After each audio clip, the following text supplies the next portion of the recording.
So I said 10 months ago that more companies needed to make all-in-one water cooling kits for graphics cards, but not just the ones like the Kraken that you can buy and put on the graphics card.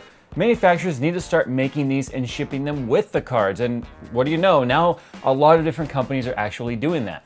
So today we're gonna be taking a look at one company doing that, PowerColor, on their new 390X Devil. Now the Devil is their top tier card. It's kind of like their no holds barred. We're not holding anything back. We're gonna do everything we can to make this the best 390X we possibly can. And what do you know? They slapped an all-in-one water cooling unit on that thing. So let's go ahead and see how well this thing performs.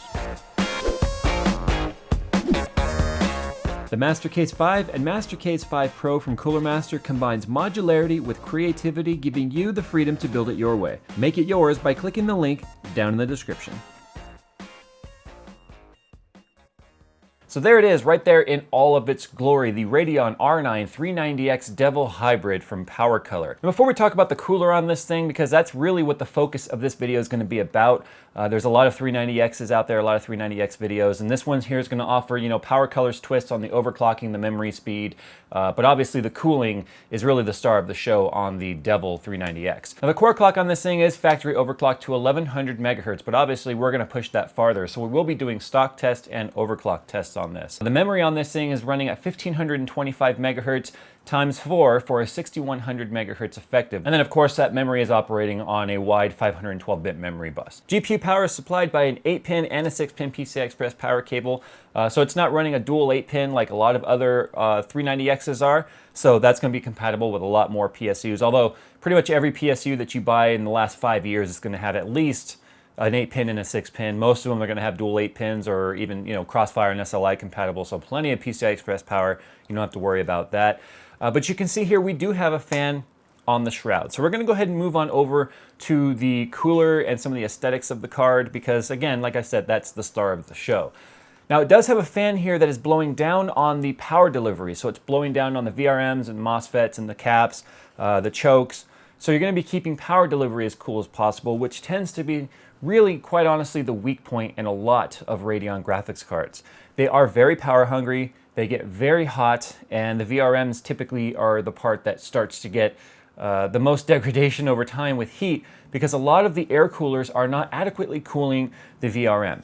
So even though we've got a water block in here that's cooling the GPU, we have a blowdown fan here, or pushdown fan, that is giving active cooling to heat sinks that are stuck onto the VRM and power delivery, and then the air is escaping out of the side right here and on both sides of the fan here, because you can see it is angled a little bit, so it's not flat on the card, so that way you have adequate airflow. Now for memory cooling, they do have a heat plate on here that is going to be touching all of the memory through heat pads, and then the memory heat is going to be dissipated again through this blowdown or this pushdown fan.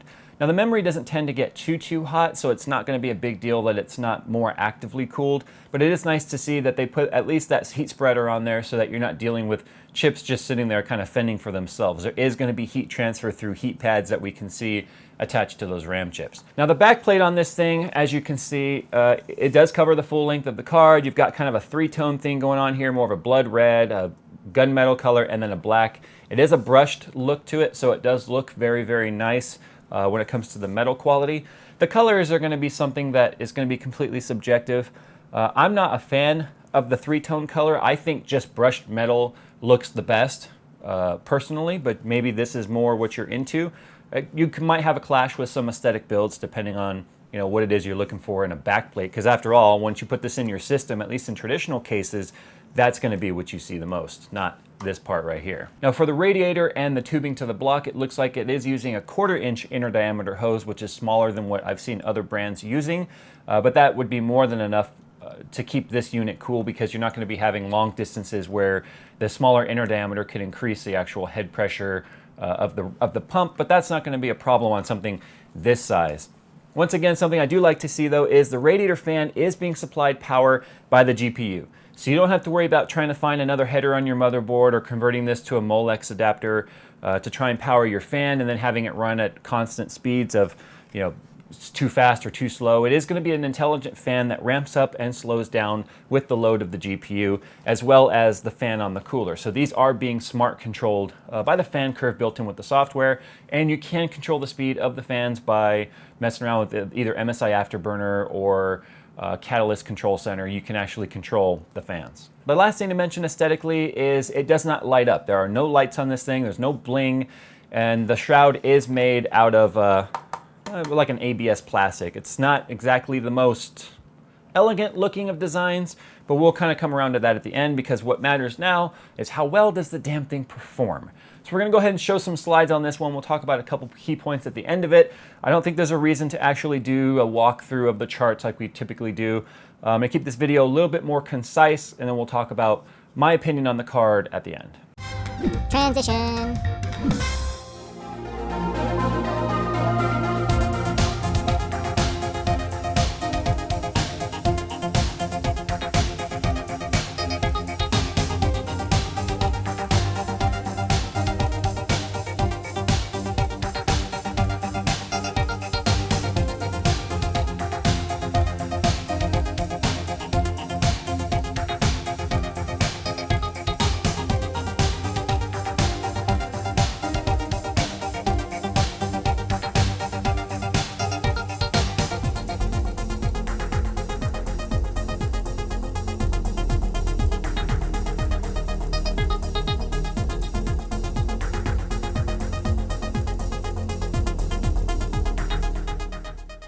Okay, so at the time of making this video and as of Newegg pricing, the 390X Devil Hybrid from PowerColor comes in at $499. So that puts it pretty much right in GTX 980 territory. Now the GPU core actually got all the way up to 1215 megahertz, which is amongst the fastest of any AMD GPU I've had come through here. Now obviously your results may vary when it comes to the overclocking. This is an above average overclocker of all the R9 cards I've had come through here, so that's something to keep in mind. You may not get up to 1215, but the overclocking results that you see on here, which puts this card right up with like the Fury, the air-cooled Fury, not the Fury X, but the air-cooled Fury, and the Nano, obviously on a non-HBM card, show that keeping the core cool and active cooling the VRMs allowed me some pretty decent headroom on overclocking, which really brought this card up into a very good category of performance, pushing it, trading blows with the 980 classified, as well as keeping things nice and cool. The thing on this, the core on this never got hotter than 58 degrees Celsius while overclocked. And when we weren't overclocked, we never got any hotter than about 54. So you can see we only went up 4 degrees Celsius on the max temperature, but we gained quite a bit more performance. Now, although the 390X is a great performer, it's still not a solution for single GPU 4K gaming. 1440p, 1080p high refresh rate, like 144 hertz panels, no problem whatsoever. 1440p is still, again, very respectable FPS, 60 and sometimes up 70, 80 FPS depending on the game. The card is doing fantastic. Now we're going to kind of switch into the subjective mode here, where you can disagree with me, and you probably will, and that's perfectly okay, but I don't like the looks of the cooler. I feel like the card performs very, very well, but it's diluted a little bit by what looks like a very cheesy cooler. I think they could have come up with a better design, maybe a more premium material. The ABS plastic gives it sort of a kind of a flimsy feel, where you have a nice metal backplate and then the front's all plastic, so the weighting of it feels kind of awkward. It feels very hollow, which I guess makes sense. There's no giant, heat pipes and copper coolers on there, but I do think that the delivery of the aesthetics could have been better. Maybe even a white or even a red LED. I know I've given other companies shit before in the past for having colors on their coolers, but being the Devil theme, I feel like, given the way other Devil cards looked in the past, I feel like they took a step backwards when it comes to the aesthetics of the card. And you may agree with me, you may not, but that's just purely my opinion on that. But in terms of performance, you can't deny that this is one of the best 390Xs out there when it comes to performance. I really wasn't expecting it to reach Fury levels on performance once overclocked, but it certainly was. So the last thing I want to mention is the acoustics. The acoustics of the card were extremely quiet. The fan, when it ramped up, it didn't ramp up a lot, but because it's a high static pressure fan on there, and we have a high density fin density radiator, cooling was great, so the fan didn't have to ramp up a lot. The high static pressure had no problems pushing air through the high fin density of the 120 millimeter by 30 millimeter radiator. The fan on the shroud didn't really seem to change acoustics at all. The only thing I ever noticed making any real noticeable noise in the test system was the water pump for the CPU. The card was pretty much dead silent, which is what you would expect. And speaking of acoustics, coil whine was not an issue on this card, which it has been on some other 390 and 380 series cards that have come through here, where the only time I heard any sort of coil whine or inductor noise whatsoever was when I was in a menu that had super high FPS, like Far Cry 4. The menu had like 2500 FPS, so of course the inductor was screaming on the card. But once we got into gameplay, there was absolutely no noise whatsoever coming from the inductors, which is a good thing. You make them quiet by removing the fans and the massive heat sinks, then you can really tell if the inductor's making noise, but that wasn't an issue on this. So there you go, guys. If you've got the budget and you're looking for an R9 390X that's water-cooled, look no farther than the PowerColor Devil, because it is a great performer at low acoustics and high overclocking potential. So there you go, guys. If you've enjoyed this video, you know what to do. Share it, like it, share it with someone you think it might help. And as always, guys, we will see you in the next one.